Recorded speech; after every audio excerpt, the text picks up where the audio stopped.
The first message is entitled Restoration of the Body of Christ in South Africa.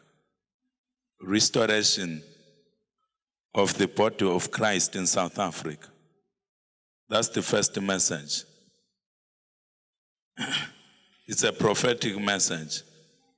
It says the Spirit of God says that God's eyes are moving to and fro all over South Africa.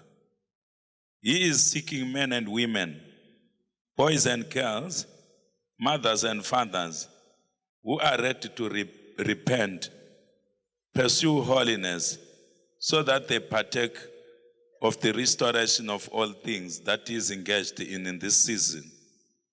God is conducting a search, a separation and a restoration operation within the body of Christ in South Africa. He is saying we must draw unto him with hearts of flesh, not hearts of stone, hearts that are ready to repent, forsake evil and sin, and be totally restored to all the ways of righteousness. The Spirit of God says that as we repent wholeheartedly, he will fill us with his power, character, and virtue, and we shall move in victory and overcome all obstacles, challenges, and problems that come our way. Our Father God is ready to heal, restore, and empower us in South Africa.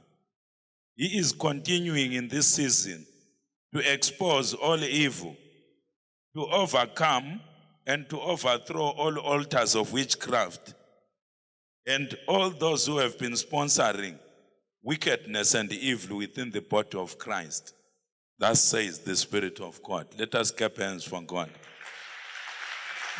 Hallelujah.